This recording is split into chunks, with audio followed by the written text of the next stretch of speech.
Good evening. My name is Michelle Hill, and I am a senior in agricultural economics, and it is my pleasure to present to you Professor David Lehman. Fortunately, he got here just right in time to present to you guys. Professor Lehman has been an incredible teacher and professor and coach to me and many students across K-State's campus. It really has been a true pleasure to work with him and to have him mentor and coach me and many students across K-State as well. He's the type of teacher that you can text him at midnight and he'll respond, and he'll be there for you whenever you need someone to edit your resume, or lately for me to look at my different job offers and help me evaluate which ones I should choose. No matter if you're a student in the College of Agriculture or in the College of Business or even an international student, David truly cares about every student that he touches, and he influences all of us with his passion and dedication. So without further ado, I want to go ahead and turn it over to Professor David Lehman.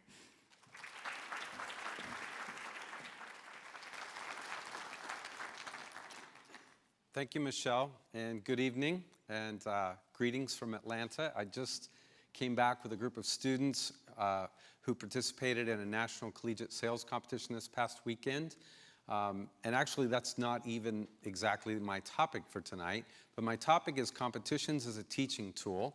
And as you might imagine, what that means is using competitions to get students to work a lot harder than they would if it was just a regular class. And so it's really kind of, I guess, a clever way to get them to work hard and really learn a lot more than they might in a traditional classroom. My experience with this activity goes back pretty far.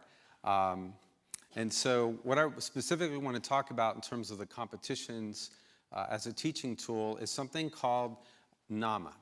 And I know that many of you maybe have not heard of NAMA. NAMA is the National Agri-Marketing Association, and we have a great student NAMA chapter here at Kansas State University. And so when I said my history with this goes way back, NAMA started at K-State in the 1980s, if you can remember back that far. And actually my experience goes back almost that far. I, as a student here at K-State, was actually on our first student marketing team that went to a competition in Washington, D.C., and because it was our first time, I think we had no idea how hard we had to work. And so we just worked really hard. And we ended up winning the national championship the very first time we went. And so that was my experience as a student. And that was actually my last semester. And so I went on to work for Dow Chemical, ended up as a professional NAMA member where I actually got to judge the student competition. And so that was one of my other favorite memories as a professional NAMA member, to be able to judge K-State again as a professional that time, and was able to judge K-State in the finals the second time we won. So then I ended up at the University of Missouri for graduate school, where I offered to help them with their student NAMA chapter because they had never won, and I assumed they wanted to. So when I was in grad school, I went to them and said, "Would you like to win this competition?" And I remember sitting in a room full of students who didn't know me. Most of them had never seen me before, and they probably thought, who is this guy, and why would he want to help us win? Now, the one reason I probably had some credibility in Columbia, Missouri, was that I quickly discovered that they disliked the University of Kansas even more than we do. And so I was not their enemy, and we seemed to have more in common. So I offered to help, and was able to help them my first year in graduate school to win their first national championship. That actually turned into, that was a volunteer thing for me, but it turned into a part-time teaching opportunity for me, which I loved. My career plan was never to teach at any level, much less at a university. So then while I was in grad school, I continued to help with the NAMA team, and we were in New Orleans and had just won our second national championship there when I got a call from Brady Deaton, who was at that time the head of the Ag Econ department. And President Schultz knows Brady Deaton. He went on to become chancellor of University of Missouri and just retired this past November. But he had the foresight to offer me a job teaching at University of Missouri. And just to make it clear, I didn't even know there was a job. He told me there wouldn't be one, and I was interviewing for other jobs. So I think when he offered me a job over the phone after he was congratulating us for our second national championship, and he said, oh, by the way, I want to offer you a teaching position. So I thought, well, who wouldn't want to teach? It's so much fun, and they're actually going to pay me to teach college students? Great. So I stayed at Mizzou for a few more years, and then I very much wanted to come back to Kansas. There weren't any teaching positions here, so I actually took a job with UMB Bank and came here with them to do business development. And actually, my first week on the job, Dan Bernardo, who was head of the Ag Econ department here at that time, invited me to lunch. And I knew he wanted something. I didn't think it was a job because I had talked to him about a teaching position. He told me he didn't have any openings.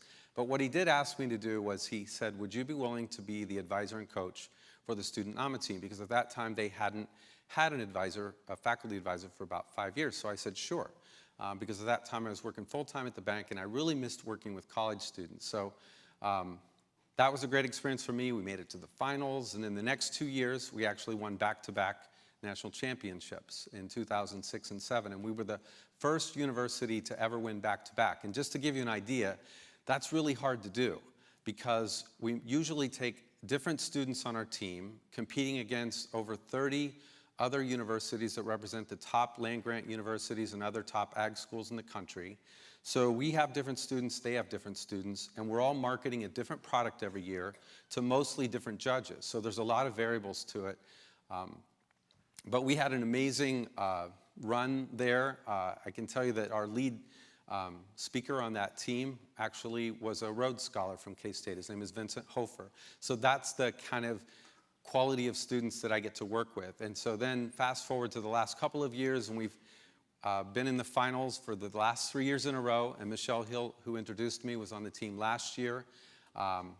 We're the only university to make it to the finals the last 3 years, but we got third each of the last 3 years, even though we keep getting a little bit better. So we're going to Jacksonville, Florida next week to try to make it back to the finals and hopefully win again.